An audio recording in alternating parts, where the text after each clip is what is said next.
Monday. After 12 hours of sharing a room with Rodrick, I'm thinking of marching down to the police station and turning myself in. Because there's no punishment they can dream up that can be worse than what I'm dealing with at home.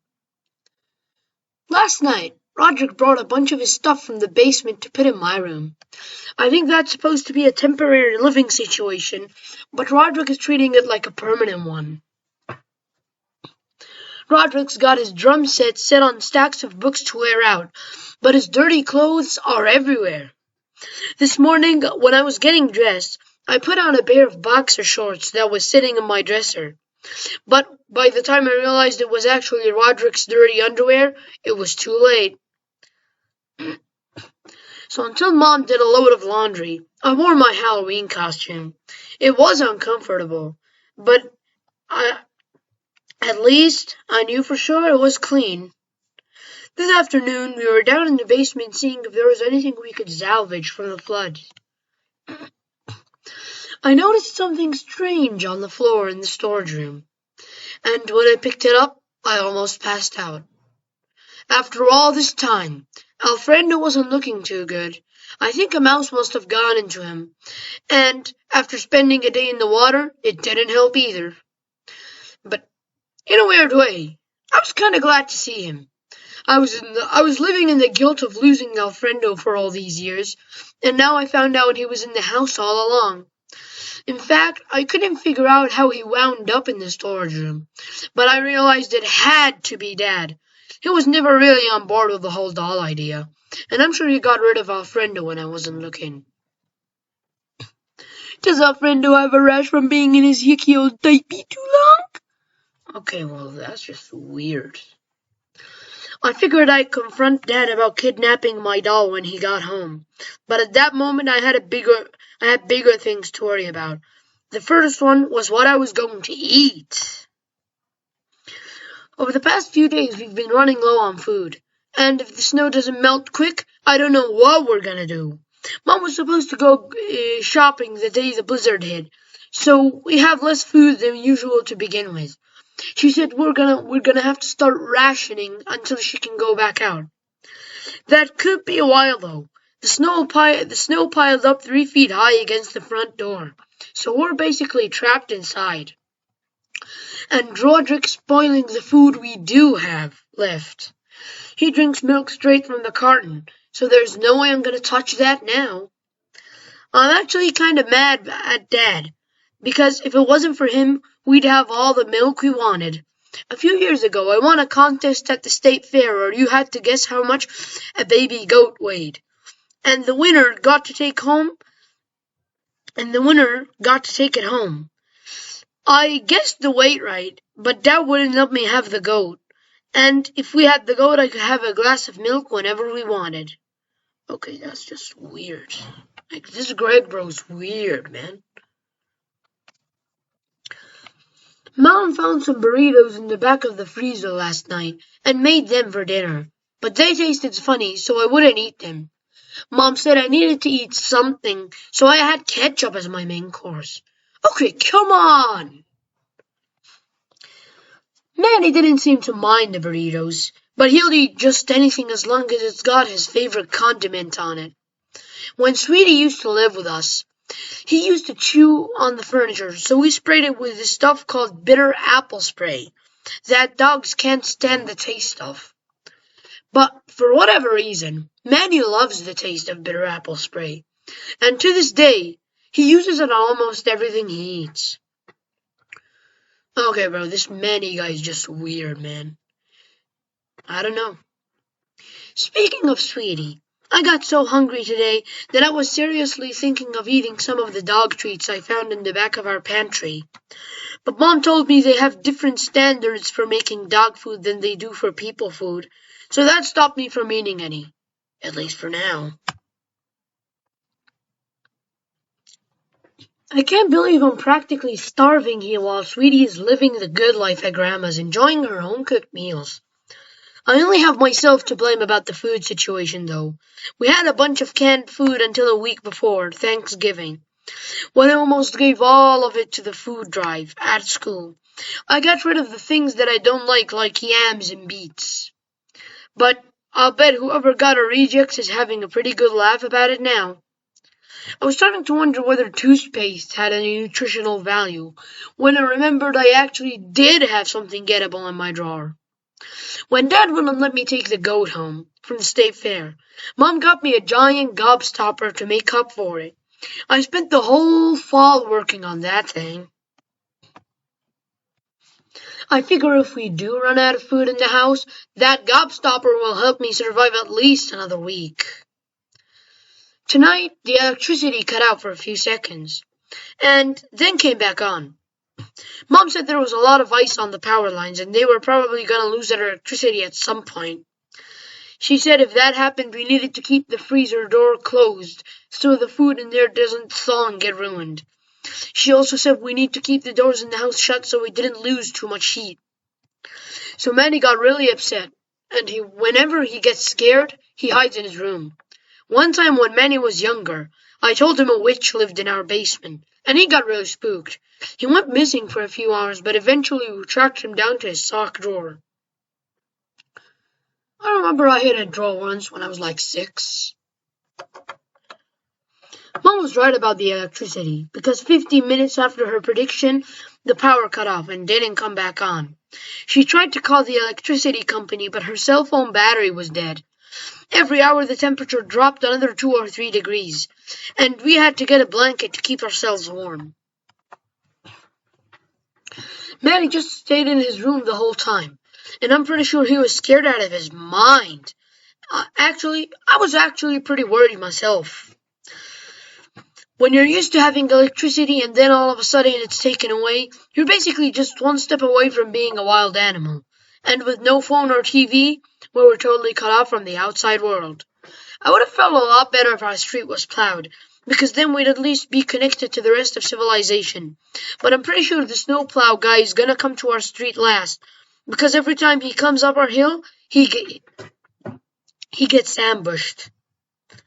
There really wasn't any point in staying awake, so I just went to bed, and Rodrick followed me into the room a few minutes later. It was freezing cold. I remember a story I read in a magazine about these 2 guys who were stranded out in the wilderness and had to share a sleeping bag to conserve body heat. I looked over at Rodrick and thought about it for a second, but then I decided my dignity was more important than staying alive. My dignity is more important than staying alive. Well, it's kind of true, actually. All I can say is prison's gonna be a lot better than this. I'm pretty sure they guarantee you a warm cell and 3 meals a day.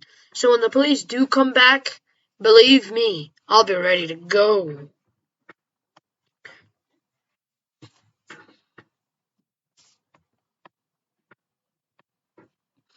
Tuesday. When I woke up today, I realized I'd somehow lost Alfredo again, but I wasn't too upset about it. I was pretty happy to be reunited with my doll yesterday, but it wasn't easy picking up where we left off. This morning, I noticed it was snowing a lot less, but the electricity was still out. Mom said that we were just going to have to adapt to our new circumstances until the snow melted. She said I hadn't showered in a few days and I couldn't live like a savage. I promised Mom I'd bathe twice a day once the electricity came back on, but she made me go upstairs and take a shower anyway. The water was freezing cold, and the only towel in the bathroom was the one Mom used yesterday, so I had to dry myself with some gauze I found under the cabinet under the sink. After I got dressed, I heard a knock on the front door. I thought maybe the police had finally come to take me away, and I felt dizzy. But when I looked out of the window, I saw Rowley standing there, and he had something in his hands. I thought Rowley had come to rescue us, but when I opened the door, he told me he bought us Christmas cookies, and he asked if I wanted to come outside and play. I told him he was out of his mind and asked how his family was surviving without electricity, but he looked confused. Rouse said his family still had electricity and everyone else on the street did too. And sure enough, I could see people's Christmas lights on up and down the street. Then Rowley asked me if I wanted to make a snowman. I slammed the door shut, but only after I helped myself to a few cookies. I told Mom what Rowley said about the electricity, and she told me to go down to the basement and see if there was something wrong with our fuse box or something. When I opened it up, I looked at the circuit breaker, and here's what I found. Manny's master bedroom off.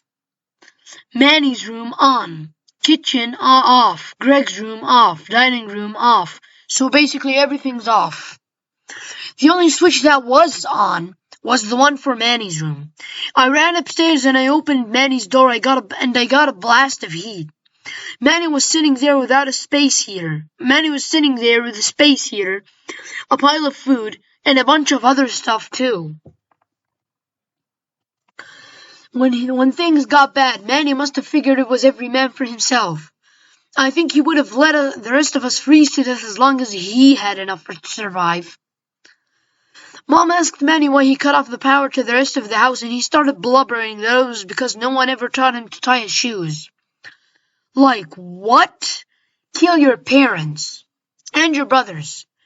Because no one taught you how to tie your shoes. Like, what kind of excuse is that? Like, this guy deserves a spanking. And a good one. While Mom dealt with Manny, I went down to the basement and switched on the circuit breakers for the rest of the house. The electricity came back on and the furnace kicked in. A few minutes after that, Dad called. He said the highways were clear and that he was coming home. I looked out of the windows and saw the snowplow coming up our hill. Mom said it was a miracle that Dad was going to be home for Christmas Eve. But to be honest with you, I had totally forgotten what day it was until that moment. Dad picked up some food on the way home and the rest of us ate like a pack of wolves. And let me just say, I'll never take food for granted again.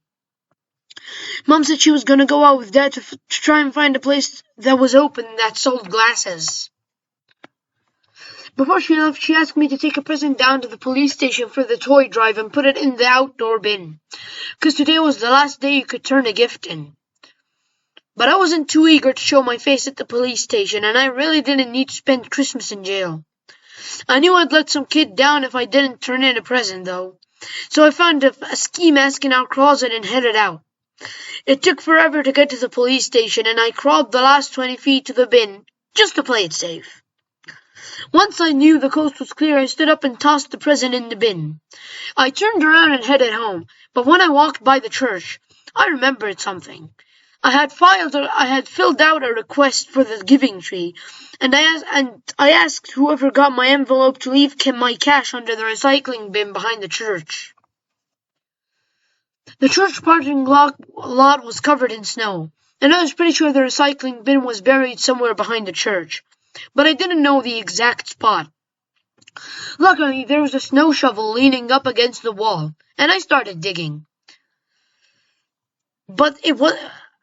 I started digging to find the recycling bin, but it wasn't in the place I thought it would be, and I ended up cleaning up a huge area looking for it. I wish the church had a hose attached to the back of the building, because that would have made the job a lot easier. I was pretty desperate to find that envelope because I figured it was going to start my life on the run. I could really use a big wad of cash to get me by my first few weeks. But when I finally found the recycling bin, there was no envelope. I was pretty bummed on the walk home, and I forgot about being grateful not to be seen. So I was totally unprepared when I got to my front door and a police car pulled in the driveway right behind me. I thought this was it for me, so I ran inside and locked the door. But when the police knocked, Rodrick let them in. Bro, Rodrick, man. It wasn't really the same, but I think Dad's pretty happy he didn't have any wrapping paper to clean up. After I was done with the gifts, it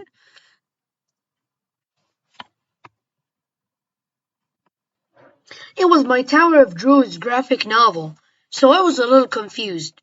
Mom said she felt bad about forging Kenny Centazzo's autograph, so she found out where he's appearing a few weeks ago and got my book signed for real this time.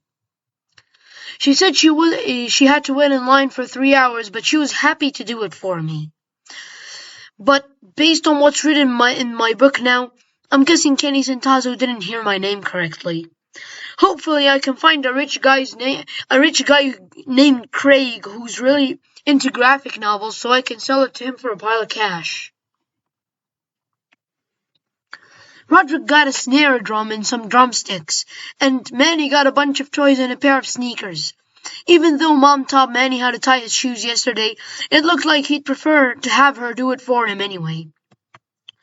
After we were done opening presents, Mom said it was time to go to church. I told her we couldn't go because we didn't have any clean clothes to wear, but that's when she pulled out the last 3 gifts, which, of course, were V-neck sweaters. I really like to spend Christmas in my pajamas, and the second you put on dress clothes, it feels like it's over. So I decided to put my clothes on over my pajamas, and pick up where I left off once we got back home. But it was a mistake to wear flannel pajamas under the corduroy pants and V-neck sweater for a 2-hour service. After we got home from church, I went upstairs to change, and I actually had puddles of sweat in my shoes. Had to empty them out in the bathroom sink. When I got downstairs, the newspaper was on the kitchen table, and here's what was on the front page.